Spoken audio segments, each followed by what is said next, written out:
ये कहानी भरतपुर गांव के शेट्टी परिवार की कहानी है, जिसमें हरिवंश शेट्टी अपनी पत्नी और 3 बेटियों के साथ रहता है। हरिवंश पेशे से इंजीनियर है और अपनी तीनों बेटियों को बहुत पढ़ा लिखा कर अपने पैरों पर खड़ा करना चाहता है। गांव के सभी लोग हरिवंश को बेटियों की पढ़ाई के बजाय उनकी शादियों के लिए पैसे जोड़ने की सलाह देते हैं, मगर हरिवंश शेट्टी अपनी मर्जी का मालिक है। वो किसी की नहीं सुनता सिवाय अपने। एक दिन अपने ऑफिस जाते हुए हरिवंश को रास्ते में उर्मिला चाची मिलती हैं। बेटा, मैंने तुम्हें मना किया था ना बेटियों को इतना पढ़ाने से, मगर मैंने सुना है तू उन्हें विदेश भेजने की तैयारी कर रहा है। हाँ चाची, आजकल के बच्चे पढ़े लिखे होते हैं और सब अपने पैरों पर खड़े होते हैं। मैं भी अपनी बेटियों को बहुत पढ़ाना लिखाना चाहता हूँ। एक बार अपने पैरों पर खड़ी हो जाएं, उसके बाद शादी की सोचेंगे। मगर बेटा, उनकी शादी। ओफो चाची, अभी वो तीनों बहुत छोटी हैं। तुम उनकी चिंता मत करो, मैं हूँ ना, मैं सब संभाल लूंगा। इतना कहकर हरिवंश अपने ऑफिस के लिए निकल जाता है। उसके ऑफिस पहुंचते ही उसे खबर मिलती है कि गांव में भूकंप आया है और सब बर्बाद हो गया है। हरिवंश वापस घर पहुंचता है और देखता है कि उसका पूरा गांव बर्बाद हो गया है। अरे ये सब क्या हो गया? मैं तो लुट गया, बर्बाद हो गया। अब कैसे सब हो पाएगा? मेरी बेटियां कैसे विदेश जाएंगी और आगे की पढ़ाई करेंगी? अजी, नुकसान तो पूरे गांव का हुआ है, मगर भगवान की कृपा है कि हम में से किसी को कुछ नहीं हुआ। सभी लोग जल्दी से जल्दी गांव को खाली कर दो। सरकार ने कहा है यहाँ अभी और बड़े भूकंप आने वाले हैं। देखते ही देखते पूरा गांव नदी पार करने के लिए इकट्ठा हो जाता है। सभी नदी के किनारे खड़े जिट्टी का इंतजार करते हैं। वहीं हरिवंश शेट्टी का परिवार भी अपने नंबर का इंतजार करता है। हरिवंश किसी सोच में डूबा है, तभी उसके कंधे पर कोई हाथ रखता है। हरिवंश पलट कर देखता है तो वो डर जाता है। खून से लथपथ एक आदमी उससे कहता है, बहुत लंबा इंतजार करवाया है तूने, आखिरकार तू हमारी पकड़ में आ ही गया। हरिवंश उस आदमी को देखकर डर जाता है। वो आसपास देखता है, सभी लोग नॉर्मल हैं। ऐसा लगता है जैसे हरिवंश के अलावा किसी और को वो आदमी नजर ही नहीं आ रहा। कौन हो तुम और मेरा इंतजार क्यों कर रहे थे? आत्मा कुछ कहती कि तभी हरिवंश की सबसे छोटी बेटी उससे कहती है, पापा, हम कब से यहाँ इंतजार कर रहे हैं। सबका नंबर आ रहा है, मगर हमारा बोट में नंबर ही नहीं आ रहा। अब तो मुझे बहुत जोर से भूख भी लग रही है। क्या दिन देखने पड़ रहे हैं ना इंजीनियर। जब अपनों के साथ कुछ बुरा होता है ना, तो हमें कहीं चैन नहीं मिलता। सही कहा ना मैंने? मगर तुम हो कौन और मुझसे क्या चाहते हो? तभी हरिवंश की नजर नदी के बीचों बीच चल रही नाव पर पड़ती है, जहां से बहुत चीखों की आवाजें आ रही हैं। नाव नदी के बीच हिचकोले खाने लगती है। तभी हरिवंश की नजर नदी में कुछ आत्माओं पर पड़ती है, जो जेट्टी से कुछ लोगों को पानी में गिराने की कोशिश कर रहे हैं। जो आदमी नदी में गिरता जाता है, वो आत्माएं एक एक करके उनका गला मरोड़ती, तो कोई आत्मा किसी का खून पीती है। इतना भयानक मंजर देखकर हरिवंश मन में सोचता है, शायद इन आत्माओं को आदमियों से प्रॉब्लम है, इसीलिए ये सिर्फ आदमियों को मार रही हैं। अगर मैं मेरे परिवार के साथ गया तो ये मेरे साथ साथ उन्हें भी नुकसान पहुंचा सकती हैं, जो मैं बर्दाश्त नहीं कर सकता।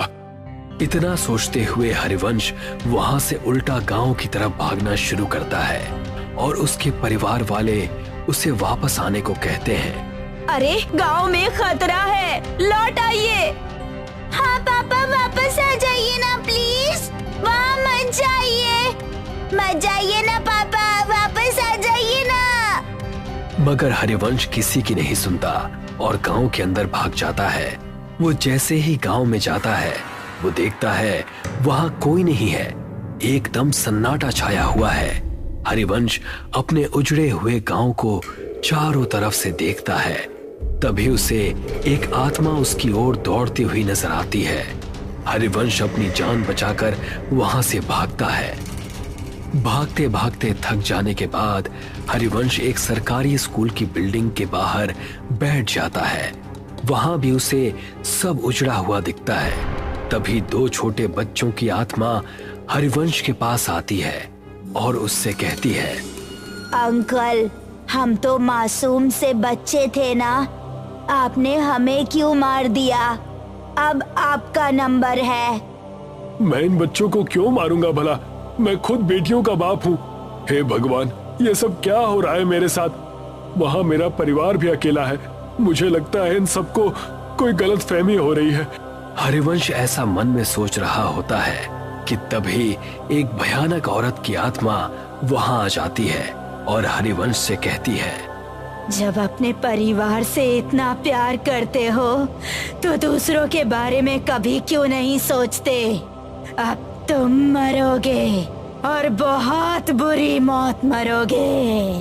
हरिवंश ये सब देखता है और फिर इधर उधर भागने लगता है।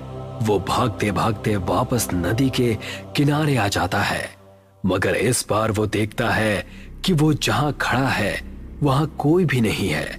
तभी वो देखता है एक और चिट्ठी नदी के अंदर जा रही है, जिस पर कुछ आत्माएं हमला करती हैं। हरिवंश को ये पहले समझ में नहीं आता। तभी वो देखता है कि गांव की तरफ से दौड़ती हुई आत्माएं हरिवंश के पास आ रही हैं। अब मेरा बच पाना मुश्किल है भगवान, मेरे परिवार का ध्यान रखना।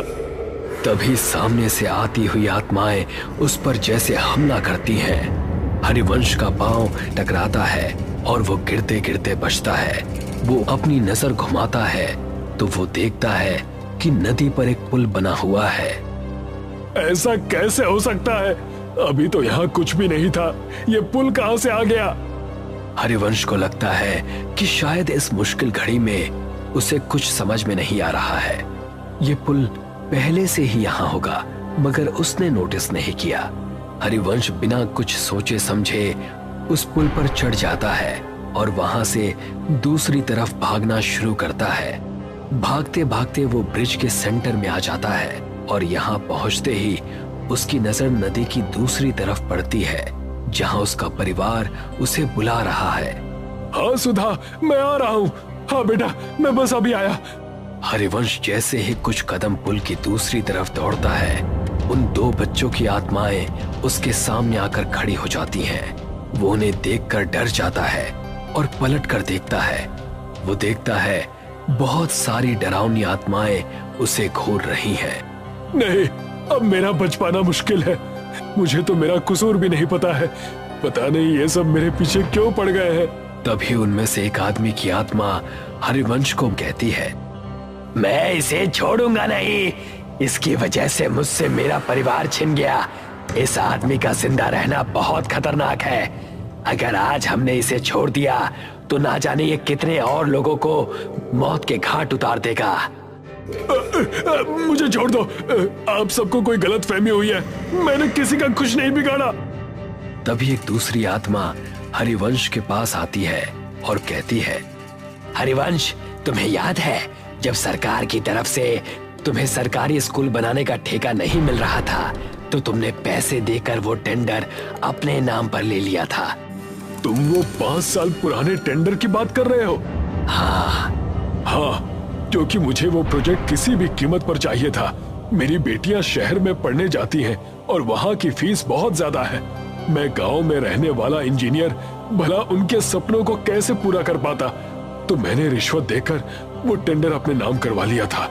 मगर किसी को इस बात से क्या प्रॉब्लम हो सकती है? हरिवंश के ऐसा कहते ही वो स्कूल के बच्चे उसके सामने आकर कहते हैं, अंकल, अगर आप वो टेंडर नहीं लेते तो आज हम जिंदा होते। इसका क्या मतलब है? इसका सिंपल सा मतलब है अंकल कि आपने बच्चों के भविष्य का ध्यान रखा, मगर गांव में रहने वाले गरीब परिवार के बच्चों का ध्यान नहीं रखा। तभी आपने टेंडर अपने नाम किया, मगर उसमें भी पैसा बचाने के चक्कर में आपने घटिया मटेरियल का यूज किया, जिसकी वजह से हमारा स्कूल बिना किसी वजह से ही टूट कर गिर गया और हम जैसे सैकड़ों बच्चों की जान चली गई। ये सुनकर हरिवंश का मुंह खुला का खुला रह जाता है। वो कुछ कहता कि तभी एक औरत हरिवंश के पास आती है और उससे कहती है, इंसान नहीं राक्षस है तू, मेरे बच्चों और मेरे पति को खा गया, अब तू मरेगा, तेरे घर वाले तेरे मरने का तमाशा देखेंगे। उन आत्माओं की भीड़ में से 2 आदमियों की आत्माएं निकलती हैं और हरिवंश को हवा में उल्टा लटका देती हैं। उल्टा लटका हरिवंश उनसे कहता है, मेरी गलती माफी लायक तो नहीं है, मगर फिर भी मैं आप सबसे हाथ जोड़कर माफी मांगता हूँ कि मेरी भूल को माफ कर दो। तभी आत्माओं की शक्ति से उल्टा लटका हरिवंश गोल गोल चक्री के जैसे घूमने लगता है। तूने कोई भूल नहीं की इंजीनियर, तूने तो सब सोच समझ कर किया है और जो तूने किया है ना उसे पाप कहते हैं। पाप की माफी नहीं होती, उसकी सजा होती है जो अब तुझे हम देंगे। नहीं नहीं, मैंने कुछ भी जानबूझकर नहीं किया, प्लीज मुझे माफ कर दो, प्लीज जाने दो। हाँ हाँ, आज तुझे इस दुनिया से भेजने ही तो आए हैं। तू शायद भूल रहा है इंजीनियर, तूने गांव का सिर्फ वो स्कूल ही नहीं बल्कि म्यूनिसिपल का हॉस्पिटल भी बनाया था। गांव में ऐसे कई छोटे बड़े प्रोजेक्ट हैं जो तूने पूरे किए थे। और हाँ, आज जो ये तू इस ब्रिज में झूल रहा है ये भी तो तूने ही बनाया था। तुझे अंदाजा भी है कि तेरे बनाए गए सभी प्रोजेक्ट्स का एक जैसा ही हाल हुआ है, तो तू 1-2 नहीं बल्कि हजारों मौतों का अकेला जिम्मेदार है। ये सब सुनकर हरिवंश को अपनी सारी काली करतूतें याद आ जाती हैं और वो उन सब से कहता है, हाँ, मैं सब कुछ स्वीकार करता हूँ, मैं सारी गलतियां मानता हूँ, मैं इन सब का दोषी हूँ।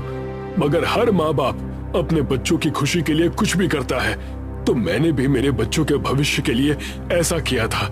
हालांकि मैं अब ये बात मानता हूँ कि मैंने जो भी किया वो सब गलत था।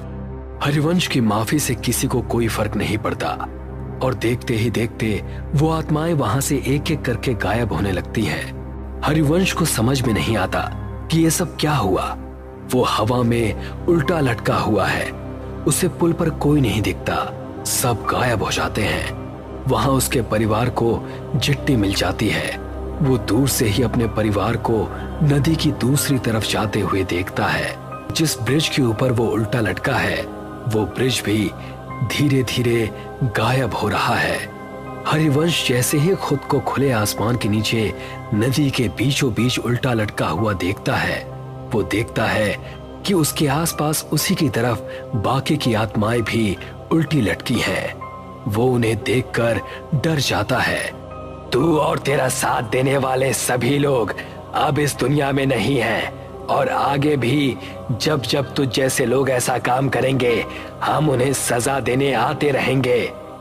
इतना कहकर वो सारी आत्माएं हरिवंश पर झपट्टा मारती हैं